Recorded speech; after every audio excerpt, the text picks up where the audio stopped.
Kithure Kindiki is not qualified to become the Deputy President of Kenya. Because if you look at our Article 137 of the Constitution, the qualifications of a Deputy President are set out there. For anybody to be nominated, you must meet the minimum qualifications of the Deputy President. And also included are the disqualifications. What standards that if anybody meets, they are not qualified. So number one, for example, Salva Kiir is not qualified to be president of Kenya because he's a South Sudanese. Because the Article 137 says you must be a Kenyan citizen, you must be a registered voter, you must have minimum education qualifications, university degree. Kithure Kindiki, and you must not be a state officer serving at the time. Kithure Kindiki was a CS or is a CS of Interior. As at this time, he ought to have resigned 6 months before his nomination. Kuna kitu nimekamkulan na government ya Ruto. Hawa watu, they don't give a shit about the constitution. Hawa watu wanaonanga ni kama they don't have rules. Alafu to make the matters worse, hizi court is a high court na Supreme Court na the Court of Appeal. It's very obvious hawa watu wako compromised. So saa hii mnafaa kujua we are all alone. So kawe ni mtu religious, tafadhali pray for the country. And if you're not religious, just hope for the best and do what you can. Juu saa hii we are all alone. Kindiki Kithure, by the way, is one of us. Lakini Kindiki asikubali kutumwa vibaya. Yeye ni wakili na angalie wakati kama huu anaweza kuharibiwa sifa. Na mimi namuita nitakaya kwa because is from Sekuru to Tharaka ni karibu sana. Kuna kitu Kindiki anafaa kuelewa.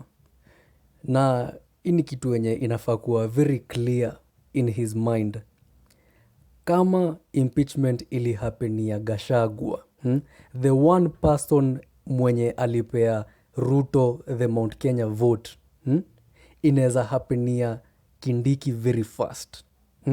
Anafaa kuelewa hadi yeye afai kuwa very comfortable kwa hiyo kiti. The moment ataacha kuwa yes man wa Ruto, impeachment itakuwa loading. Nobody can deny, not this court, not myself, nobody can bury his head under the sun, that there is no IBC.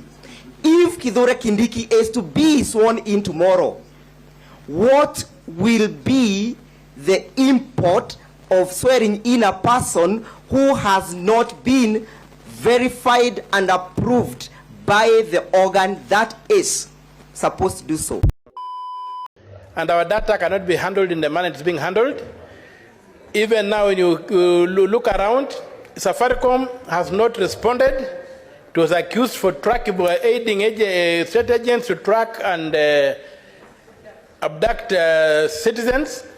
We are also having the situation whereby even the government institutions are still using Google, are still using whatever. So the government does not understand how critical data is. When you go to the judiciary, they're using free apps to do stuff. It is time this government took the question of data seriously and went ahead to ensure that people are protected. We have also seen that they want us to register our mobile devices with the Kenya Revenue Authority. Using which mechanism? Why should the government snoop and spy on us? We cannot allow it. And Safaricom must come out and must be brought to this house to account for its activities. We are not negotiating. It has been implicated in so many crimes. We can't allow this one to pass. Safaricom inakuanga comfortable sana juu ya vitu mbili. Number one, Safaricom ni monopoly. Hakuna mtu mwenye Kenya saa hii anaweza toa Safaricom kwa game. Alafu number two, Gava is one of the biggest shareholders wa Safaricom. Ndo maana wanakuanga very comfortable. So unapata Gava ikihitaji information ya mtu, inapata teke. Juu Ruto akishaambia Ndegwa yo na da information ya mse atapewa haraka. Juu hao watu ni mashareholder. Wasiwe tudanganya government cannot be effective. Government can be effective when they want to be. I mean, how have we gotten a whole national holiday tomorrow so that a new deputy president can be sworn in? But she is where they drew the line. I want to quote my payslip because I have read of it. I have lost, this month only, I have lost 7,000 from my payslip in the name of Shisha. I had lost another 4,500 in the name of housing levy. Ukitaja payslip nasikia tukulia kwanza. Okay, hata si October peke yake. Payslip yangu since the month of was it April or May, I noticed ilikuwa inaenda ikireduce. I don't know which is worse. I don't know whether being employed is worse or owning a business is worse. I don't know. But vile naona, and whatever remains in my account, by the way, inamezongwa na loan. Like many Kenyans whose payslips were raided by the government, Irene has been forced to tighten her belt further to manage her daily expenses. In fact, my shosho is unwell. Hata niko karibu kufungua pay bill mtusaidie kuchanga. She's unwell. Unajua, the moment unaguza do ya mtu, hata before aishike na mkono yake, ndio utapata a very big problem between the citizen and the government. Na I don't know why Ruto ako very comfortable akimake decisions kama hizi.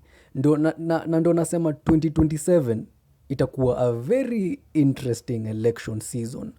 Juu sahi watu wamejam, watu wamekasirika. So 2027 itakuwa very interesting. So Ruto amechukua loan huko IMF 78 billion Kenyan shilling. Ati hizi ni za climate disasters. Just in case, na just a climate disaster yenye mostly when happen Kenya ni kunanyesha, labda kila watu wengi wanakuwa displaced. Although hata huwa hawahelp hao watu. I know I want to compare these two people, Ibrahim Traore and Ruto, according to the loans of IMF and World Bank. I know hampendi mimi nikitalk too much about Ibrahim Traore. Some of the people, sijui ni kwa nini. Yeah, some of the people I agree. Wao mnasema ati, how can you compare this?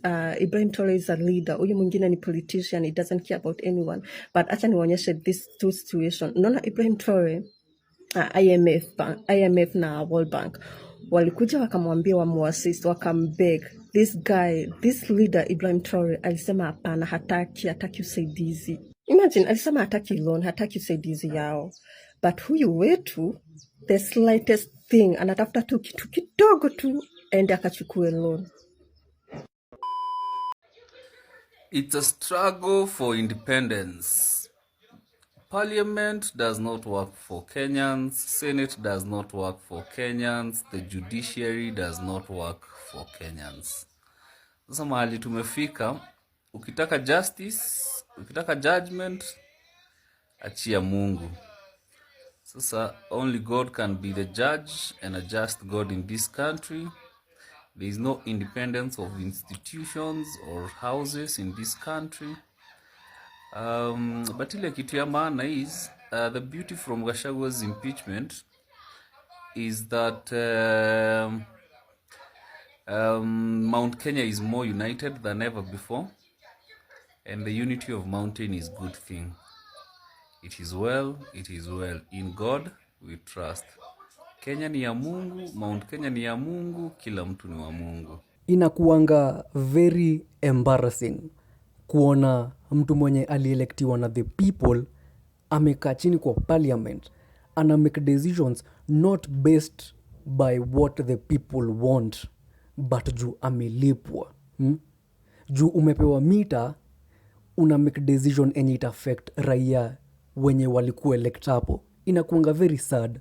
Na 2027 inafaa tutoe ututu MP tuote, ututu MP wenye wana worship do, hawa wote tunafaa tuwatoe. Ati Amerika wanataka another military base hapa Kenya. Na wameambia Ruto it's either in Turkana ama Wajir. Na wanaitaka urgently. Ushona vile msichana anakutumia message anasema send me 2,000 urgently. Hivyo ndio Amerika wamekuja wameambia Ruto we want 2 military bases urgently. Ile Amanda wanataka ipanuliwe ikuwe kubwa, wanataka more land, more space.